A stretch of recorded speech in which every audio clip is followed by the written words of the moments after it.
ഇതുപോലെ തൊലിയൊക്കെ നന്നായിട്ട് കറുത്ത് നന്നായിട്ട് പഴുത്തിട്ടുള്ള ഏത്തപ്പഴം നമുക്ക് കഴിക്കാനായിട്ട് മടിയായിരിക്കും. അപ്പോൾ ഇത് വെച്ചിട്ട് സൂപ്പർ ടേസ്റ്റി ആയിട്ടൊരു 4 മണി പലഹാരം ഉണ്ടാക്കിയാലോ. പഴം അടയാണ് നമ്മൾ ഇന്ന് ഉണ്ടാക്കാൻ പോകുന്നത്. അതിന് വേണ്ടിയിട്ട് ഈ 2 പഴവും ഞാൻ തൊലിയൊക്കെ കളഞ്ഞ് ക്ലീനാക്കി ഇതേപോലെ വെച്ചിട്ടുണ്ട് കേട്ടോ. അപ്പോൾ കുറച്ച് പഴുത്ത് എക്സ്ട്രാ ഭയങ്കരമായിട്ട് പഴുത്തിട്ടുണ്ടെങ്കിൽ അത് കട്ട് ചെയ്ത് കളയാം. അപ്പോൾ ചെമ്പിൽ വെച്ച് 10 മിനിറ്റ് വേവിച്ചെടുക്കാം. അതേ സമയത്ത് തന്നെ ഒട്ടും സമയം കളയാതെ ഞാൻ മറ്റൊരു പാനിലേക്ക് ശർക്കര പാനി തയ്യാറാക്കാനുള്ള ശർക്കര എടുത്തിട്ടുണ്ട്. മധുരത്തിനനുസരിച്ച് നമുക്ക് ശർക്കര എടുക്കാം. ഞാനിവിടെ ശർക്കര പൊടിച്ചതാണ് എടുത്തിട്ടുള്ളത്. അതാകുമ്പോൾ ഈസിയാണ് കേട്ടോ. കുറച്ച് വെള്ളം ഇതിലേക്ക് ചേർത്ത് കൊടുക്കാം.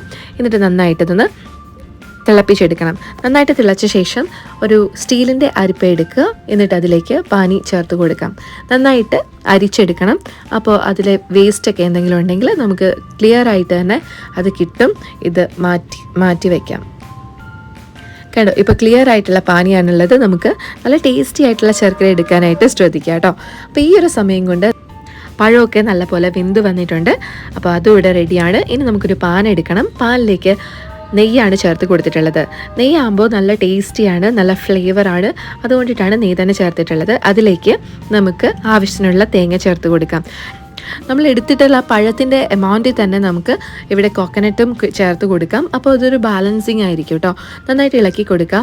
അപ്പോൾ തേങ്ങയുടെ പച്ചമണമൊക്കെ മാറി നല്ല നെയ്യിൻ്റെ സ്മെല്ല് വരുന്ന സമയത്ത് നമുക്കിതിലേക്ക് നമ്മൾ ഉണ്ടാക്കി വെച്ചിട്ടുള്ള ശർക്കര പാനി ചേർത്ത് കൊടുക്കാം. ഞാനിത് മുഴുവനായിട്ട് തന്നെ ചേർത്ത് കൊടുക്കുന്നുണ്ട്. എന്നിട്ട് നന്നായിട്ടൊന്ന് മിക്സ് ചെയ്ത് കൊടുക്കണം. എന്നിട്ട് നമ്മൾ എടുത്തു വെച്ചിട്ടുള്ള പഴം ഇതിലേക്ക് ചേർക്കാം കേട്ടോ. പഴം ഒന്ന് തണുത്തതിന് ശേഷം വേണമെങ്കിൽ മിക്സിയുടെ ജാറിൽ നിങ്ങൾക്ക് ഒന്ന് അടിച്ചെടുക്കാം. അതിലും ഏറ്റവും നല്ലൊരു മെത്തേഡ് എന്ന് വെച്ച് കഴിഞ്ഞാൽ നിങ്ങളുടെ കയ്യിൽ ഒരു മാഷർ ഉണ്ടെങ്കിൽ ഈസി ആയിട്ട് ഇതേപോലെ പതിയെ ഒന്ന് പ്രസ് ചെയ്ത് ഇതേപോലെ മാഷ് ചെയ്തെടുത്താൽ മതി. അപ്പോൾ ചെറിയ ചെറിയ പീസസ് ഒക്കെ ഉണ്ടാവും. എന്നാൽ നമ്മൾ മാവ് കുഴയ്ക്കുന്ന സമയത്ത് എല്ലാം നന്നായിട്ട് തന്നെ അലിഞ്ഞു വരികയും ചെയ്യും. ഇതിലേക്ക് ഫ്ലേവറിനായിട്ട് 2 പൗഡേഴ്സാണ് നമ്മൾ ചേർക്കുന്നത്. ആദ്യം തന്നെ നമ്മൾ ഏലക്കയും അതുപോലെ തന്നെ പഞ്ചസാരയും കൂടി പൊടിച്ചു വെച്ചത് 1/4 ടേബിൾ സ്പൂൺ ചേർത്ത് കൊടുത്തു. ചെറിയ ജീരകയില്ലേ, അതും പൊടിച്ചത് 1/4 ടേബിൾ സ്പൂൺ ചേർത്ത് കൊടുക്കുക. നല്ല ഫ്ലേവർ ആയിരിക്കും കേട്ടോ. നന്നായിട്ട് ഇളക്കി കൊടുക്കാം. നമുക്കൊന്നുകൂടി ഉപ്പിൻ്റെ അംശം കുറച്ച് ഉള്ളത് നല്ല ടേസ്റ്റി ആയിരിക്കും നമ്മുടെ അടയ്ക്ക്. കാരണം മുഴുവൻ മധുരമല്ലേ. പക്ഷെ ശർക്കര ആയതുകൊണ്ടിട്ട് നമുക്കിതിലേക്ക് ഉപ്പ് വേറെ എക്സ്ട്രാ ആഡ് ചെയ്യേണ്ട ആവശ്യമില്ല. പഞ്ചസാരയെ ചേർക്കുന്നെങ്കിൽ ഉപ്പ് ചേർത്ത് കൊടുക്കാം കേട്ടോ. അപ്പോൾ ഇതിലേക്ക് 1 കപ്പ്, അതായത് ഒരു ചെറിയ ഗ്ലാസ് ഇതേപോലെ റൈസ് പൗഡർ ചേർത്തിട്ടുണ്ട്. പത്തിരിക്കൊക്കെ ഉപയോഗിക്കുന്ന അതേ പൊടി തന്നെയാണ് കേട്ടോ.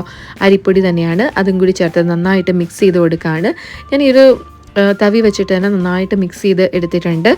നല്ലപോലെ എല്ലാ ഭാഗത്തേക്കും വരണം. ഫ്ലേവറൊക്കെ എല്ലായിടത്തേക്കും കിട്ടണം. അരിപ്പൊടി ഒരിക്കലും കൂടുതലായി പോകരുത് കേട്ടോ. വാഴയില ഇതേപോലെ നന്നായിട്ട് വാട്ടിയെടുത്തിട്ടുണ്ട് ഞാൻ. അപ്പോൾ അത് പൊതിയാൻ നേരത്ത് എളുപ്പമായിരിക്കും കേട്ടോ. ഫ്ലെക്സിബിൾ ആയിട്ടിരിക്കുമല്ലോ. എന്നിട്ടൊരു കത്രിക വെച്ചിട്ട് ഞാൻ നന്നായിട്ട് ഇതുപോലെ കട്ട് ചെയ്തെടുക്കുകയാണ് ചെയ്തത് വാഴയില. ഇനി നമുക്ക് കുറച്ച് ഇതേപോലെ നമ്മുടെ പഴം അടയുടെ മിക്സ് വച്ച് കൊടുത്തിട്ട് ഇത് ഇഷ്ടമുള്ള ഷേപ്പിൽ നമുക്ക് ഉണ്ടാക്കിയെടുക്കാം. ചെറിയ കുട്ടികൾക്ക് കൊടുക്കണമെങ്കിൽ നിങ്ങൾക്ക് ഐഡിയാസ് ഉണ്ടെങ്കിൽ ഡിഫറെൻറ്റ് ഷേപ്പിലൊക്കെ ഉണ്ടാക്കിയെടുക്കാവുന്നതേ ഉള്ളൂ കേട്ടോ. ഇവിടെ ഞാൻ ജസ്റ്റ് ഒരു പ്രത്യേകിച്ച് ഷേപ്പൊന്നുമില്ല, ഒരു ട്രയാങ്കിൾ പോലെ ഉണ്ടാക്കിയെടുക്കുന്നുണ്ട്. പിന്നെ എപ്പോഴും ശ്രദ്ധിക്കേണ്ട കാര്യം എന്ന് വെച്ച് കഴിഞ്ഞാൽ കുറച്ച് എമൗണ്ടിൽ എടുത്തിട്ട് ചെറിയ അടയായിട്ട് ഉണ്ടാക്കുക. പിന്നെ അതിൻ്റെ കനം എല്ലാ സ്ഥലത്തും ഒരേപോലെ ആയിരിക്കണം. അപ്പോൾ ഒന്ന് ജസ്റ്റ് കൈ കൊച്ചിട്ട് ഇതേപോലെ പ്രസ് ചെയ്ത് കൊടുക്കുകയാണെങ്കിൽ എല്ലാ അടയ്ക്കും ഒരേ കനത്തിലിരിക്കും. എല്ലാ ഭാഗവും വെന്ത് വരുമ്പോഴും കഴിക്കാനും ഒക്കെ ടേസ്റ്റ് ഒത്തിരി കട്ടിയില്ലാത്തതാണ്. ഇനി നമുക്ക് ഒരു അപ്പച്ചെമ്പിൽ ഇതേപോലെ അടച്ചു വെച്ചിട്ട് 10 to 15 മിനിറ്റ്സ് നന്നായിട്ടൊന്ന് വേവിച്ചെടുക്കണം. അപ്പോഴേക്കും നമ്മുടെ അടിപൊളിയായിട്ടുള്ള 4 മണി പലഹാരം ഇവിടെ റെഡി ആയിട്ടുണ്ട്.